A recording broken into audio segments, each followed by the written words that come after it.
15, 16, 17, right? Now you got to deal with parents that are evil at their children because of who they are or the way they live. And here goes one that's even crazier. You used to get kicked out for being gay, right? Now you're getting kicked out because you're GMC and your parents just don't understand it. It's not the gay thing, they don't understand it. So we're getting all kinds of backgrounds and lifestyles that's coming to us. Now when you leave home or you feel like you don't have nowhere to go or nobody understands you, you're looking for your tribe.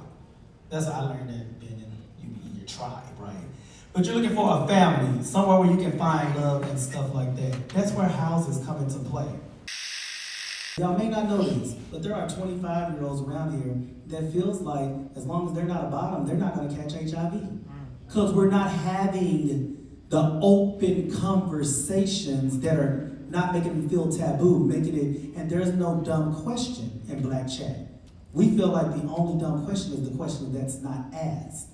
Because how will we ever know, right? So if y'all want to do those type of things in your programming, you can call it whatever you want to call it. We call it Black Chat. We got, like I said, building leaders and cultivating knowledge. Those are two programs in UBE that I feel like it allows people to open up and just be themselves, but we're also learning from each other and we're building each other. And then what that does is it just goes out into the community, and of course, get them some little food or something, and that's always nice, a little gift card or something for people that answer the questions right. A mother either father on this side and a mother either father on this side that I don't even know about ballroom. Don't step up. This is leadership. Everybody here should be leadership. You gonna be a father? You gonna be a father over here. Kids, you gonna be the father over here. Now, if y'all wanna be mother at any time, y'all can. This is, we be whatever. And then when you wanna insert yourself and you wanna be the father, okay? Every now and then, you know what I'm saying? I told y'all I was Chief Johnson by day and J-Rock by night. I need everybody on y'all side that's gonna participate. I would love for everybody to participate. They're gonna have to learn how to do a catwalk. We're gonna drop some house music, right? So y'all can be learning the catwalk, learning the catwalk. I'm gonna give you 5 minutes to teach them how to do a catwalk. Now, whatever that catwalk is, after that, you're gonna see your teaching skills. You know how to do a catwalk? You can catwalk? You gotta teach them how. And don't be looking over here worried about what they doing and how they catwalking. Y'all catwalk like y'all catwalk in y'all house. What house it is?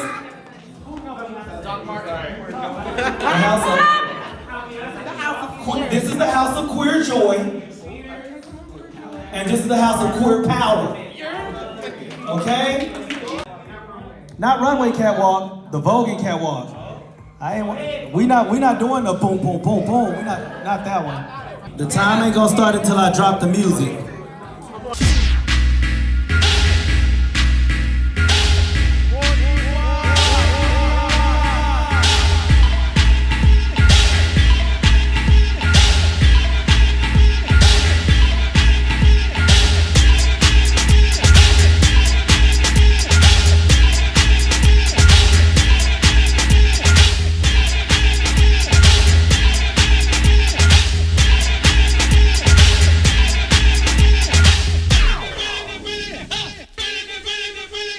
I'm gonna tell you like I do at the ball. Line up at the back 2 by 2 next to someone that is not in your house. Okay, listen. When the beat drop, y'all can only catwalk. Y'all better catwalk for your life. You're gonna catwalk to the front, to the back, and from the side to the side, okay? And I'm gonna play the beat. Oh! Oh!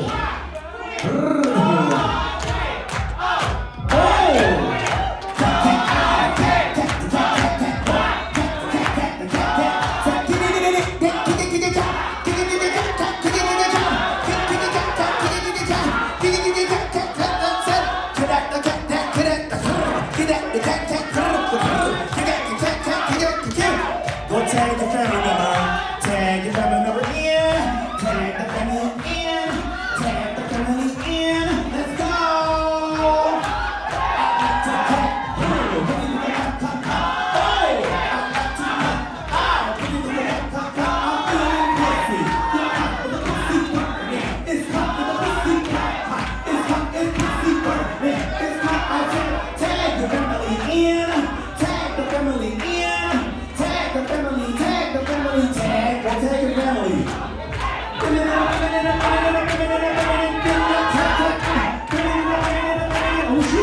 shake it up. I said, shake it up, shake it up, shake it up, shake it. Shake it up, shake it up, shake it up, shake it. Shake it up, shake it up, shake it up, shake it. Shake it up, shake it up.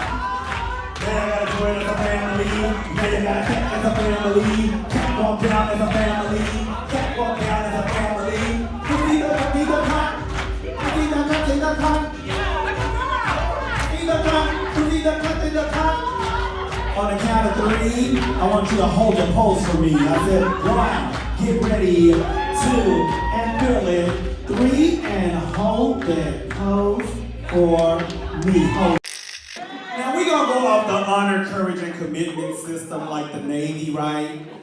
So it's okay to, scream for people that's not in your house if you're not that jaded, So, but you can only vote for one house though. Now this is where the family part comes in. If you know your house didn't really do all that good, you're like, all right? But if you just shady like that, not y'all got a chant.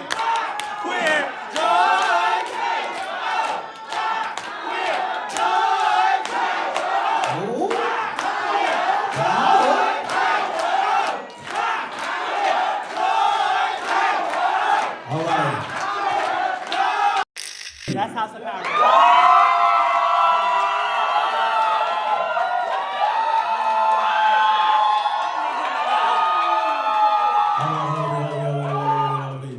If y'all think the House of Joy won, scream. When I tell you the shade is so thick in here, because they was like, you know what? Okay, now we're no longer in the house. Y'all left y'all house, it happens in ballroom. Y'all left y'all house, y'all all 007s now. Y'all all 007s now. But y'all fathers have still got their house and they not giving up. So now it's father versus father. Take it to back.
What you just seen right now, this like any Friday at a vote. Y'all can catch y'all a seat if y'all want to. Y'all ain't gotta keep standing up because we just open this up for questions and answers. But while y'all are doing this, while this type of stuff is going on, we are walking around and we're engaging mothers and fathers and we're asking them, is there anything they need from us?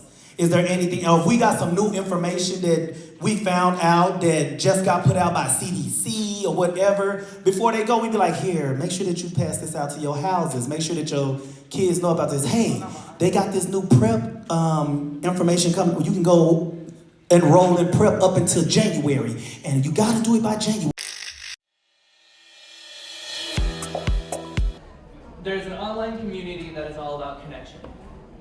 I also have a group of 7 people who are forming a board of directors to create a nonprofit organization out of teaching while careers to help support educators. Because here's the thing, there are tons of places in the US, around the world, to find resources for queer students. But adults kind of get left behind. there's not a lot of resources available to help teachers specifically, and then even less resources available to help specifically LGBTQ teachers. So the nonprofit organization is coming so that we can provide financial resources through grant funding. We can connect you to resources for your community. And so we're looking for furthering that connection and that sense of community. And one of the things that I kind of want to get out of this conversation, which needs to be a conversation, so pretty soon I'm going to stop commenting or talking, is I need to find out, what does it mean for us to build a community? What do you need in a community?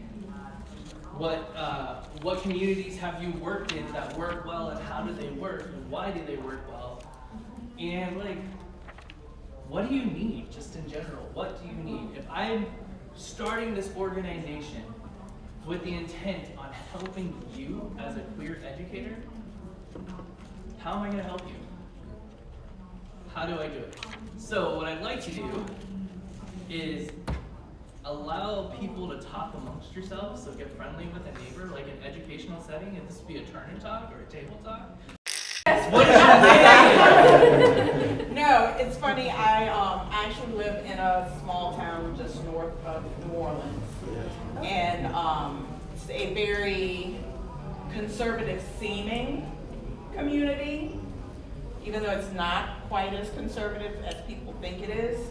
So what we need right now is a queer educator community, period.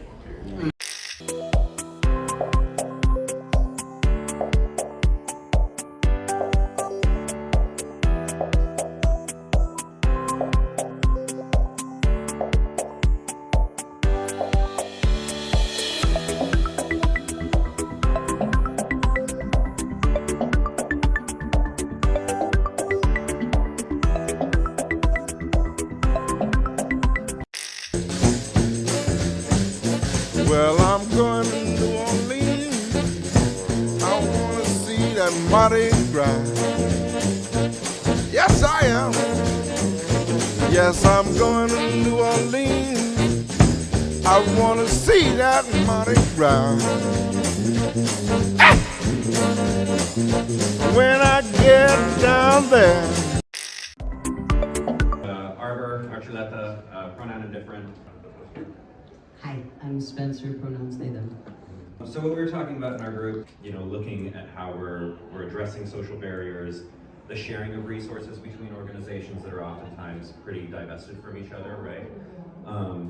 Something that I brought up that I really liked that you all had brought up here was the sort of interrupting of divestment from politics as it is, right? Like, we have democratic machines that are constantly telling us, like, we're in solidarity with you, but they use that as a way to actually distance themselves from investing in our communities, right? They say, we stand with you, not we stand for you.